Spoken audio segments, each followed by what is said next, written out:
Tá rolando uma crise política no Corinthians. Ainda bem que você tem informações de bastidores para explicar para a gente e para o torcedor. Vou fazer uma pergunta? Bom dia, Domi, PVC. Posso fazer uma pergunta para te provocar, que aí você vai detalhar tudo? O Romeu Tuma é o Arthur Lira do Corinthians? Bom dia, PVC. Todo mundo que está com a gente, Domi. É legal você colocar isso, né? Porque um dos grupos ali, a galera chama de centrão do Corinthians, né? Então tem tudo a ver aí essa sua colocação. Bom, vamos lá, assim, a gente tem no Corinthians um afastamento entre o Rubens Gomes, diretor de futebol estatutário, que é o cara que não é remunerado, e o Augusto Melo, o presidente. Os dois negam que exista um atrito, mas esse atrito todo mundo no clube sabe que existe, e ele já tem um efeito prático no futebol do Corinthians. Qual é o efeito prático? É que o Rubão, ele foi o grande articulador da campanha do Augusto, então ele começa a gestão como o homem forte do futebol. No início da gestão não tinha a figura do diretor executivo, então ele estava na linha de frente de tudo. Com esse afastamento em relação ao presidente, ele não está mais. Então o que mudou no futebol do Corinthians, já por conta desse atrito político, é que quem toma as grandes decisões, as ações, na verdade, quem está na linha de frente das ações é o Fabinho Soldado, que é o executivo, e aí o Augusto participa diretamente com ele ali, está junto com ele o tempo inteiro. Então o Augusto aumenta a sua presença, a sua participação, e o Rubão fica escanteado ali. Ele continua viajando com o time, frequentando o CT, conversando com o jogador e tal, mas ele está fora da linha de frente das principais ações do departamento de futebol. Só que aí ontem o Rubão botou mais lenha na fogueira, porque ele dá uma entrevista atacando o Romeu Tuma Júnior, que o PVC citou, que é o presidente do Conselho do Corinthians, do Conselho Deliberativo. Ele diz que o Romeu está tentando criar um governo paralelo no Corinthians por causa de algumas comissões que ele montou ali, que são comissões estatutárias e que têm o poder de fiscalizar, mas não de participar da gestão, de sugerir contratação, por exemplo. Então ele faz esse ataque e ele fala: nós não vamos permitir isso. Né? O Rubão fala isso para o GE.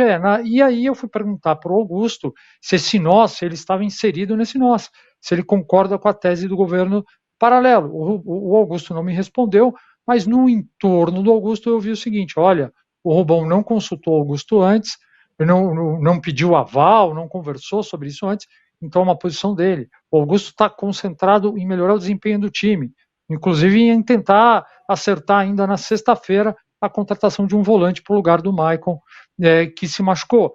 Então isso é uma posição do Rubão. E aí o que a gente tira disso? Que o Rubão fica mais isolado com esse ataque que ele faz ao presidente do Conselho Deliberativo. E aí, acho que a grande questão é a seguinte: quando ele declarou uma guerra contra o presidente de um poder do clube. Quando você está em guerra, você atira, mas também vira alvo de tiro. Só que quando você atira no diretor de futebol, isso pode respingar nos jogadores.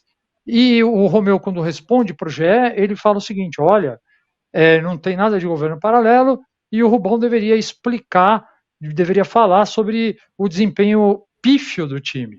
Então já começa a respingar no time. E aí, gente, acho que o grande risco ali é daqui a pouco, no meio dessa guerra, alguém começar a falar: olha, o Rubão trouxe esse cabeça de bagre aqui, trouxe esse perna de pau, e aí atinge o vestiário. Então acho que o Corinthians vive esse risco de a coisa já mudou o jeito de gestão, a crise política já muda o jeito de gestão no futebol, e ela pode ter mais efeitos, pode acabar atingindo algum jogador, atingindo comissão técnica por conta disso. E a grande pergunta hoje no clube é se o Rubão vai pedir demissão ou se ele vai ser demitido, o que acontece primeiro. Você tem alguma informação de bastidor do que vai acontecer primeiro? Alguma sensibilidade aí? Alguma coisa que você sentiu? Então, existe lá uma tese de que depois da votação das contas na semana que vem, o Rubão poderia pedir demissão, mas eu não consegui confirmar essa informação. Então não dá para a gente cravar se isso vai acontecer ou não. Mas o que eu acho que é muito ruim para o torcedor do Corinthians é que assim, o time está mal, né? O time começou muito mal o Campeonato Brasileiro e você vê as pessoas ali dentro com com preocupações políticas, com esse tipo de conflito. E o clima lá, gente, assim, é terrível. É um clima de ficar um investigando a vida do outro, um querendo saber o que o outro fez, um querendo pegar o contrato que o outro assinou e tal, para ver se acha alguma coisa, sabe? Tá, esse clima lá que é terrível, quando eu acho que os esforços deveriam ser todos voltados para o desempenho do time, né?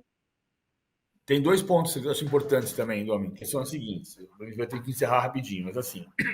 Primeiro, a oposição ganhou a eleição com base numa unidade de momento. Eles fizeram um grande bloco para ganhar a eleição e acabar com a hegemonia da renovação e transparência. O que está acontecendo agora é que os aliados de momento para aquela eleição estão todos rachados. Todos rachados. Então, o primeiro benefício disso é da chapa Renovação e Transparência, que governou o Corinthians de 2017 a 2023. Ainda que o Duílio não fosse Renovação e Transparência. O segundo ponto que parece importante para mim, assim, o GE publicou até que o Rubão foi muito importante para a campanha do Augusto Melo por essa unidade de momento. Agora, o Rubão não me parece um cara que tem a força para ser presidente do Corinthians daqui a 2 anos e meio. Talvez tenha. Mas ele não pode começar a discutir a reeleição agora, sendo que faz 3 meses que ganhou a eleição. E o que está acontecendo, quando ele fala de governo paralelo, por isso que eu fiz a brincadeira com o Arthur Lira, é porque virou a grande república do parlamentarismo marrom. Ou seja, quem está governando, com as comissões feitas, comissão de finanças, todas as comissões feitas, com conselheiros vitalícios no comando, os conselheiros vitalícios parecem ter um poder que os eleitos para a diretoria não têm. É isso que o Rubão está dizendo. Com razão ou sem razão, é isso que ele está dizendo. E o que está acontecendo é que tudo o Augusto Melo vai ter que negociar com as comissões que são do Arthur Lira, quer dizer, do Romeu Tuma Júnior. Tô certo, Perrone? A leitura tá correta? Eu acho importante aí, quando você fala dessa costura política que foi feita para o Augusto se eleger, é a única coisa que a gente consegue entender. Olha, se ele tá rompido com o Rubão, por que ele não manda logo o Rubão embora, né? Eu acho que a única coisa que pode justificar é uma avaliação de qual vai ser o impacto nessa costura. Apesar e você disse aí que o Rubão não parece ter esse poder para ser candidato à presidência, não ter. E é realmente a impressão que dá lá dentro, que ele não tem todo esse suporte. Então, assim, que não faria tanta diferença agora que o Augusto já está eleito, ele ficar fora desse jogo. E sobre as comissões, acho que é importante frisar o seguinte: pelo menos no papel, os integrantes dela não têm esse poder todo. O cara da comissão de futebol, ele não pode chegar lá e falar: olha, você tem que demitir o técnico. Ele até pode, mas ele não tem o poder para demitir o técnico e tal.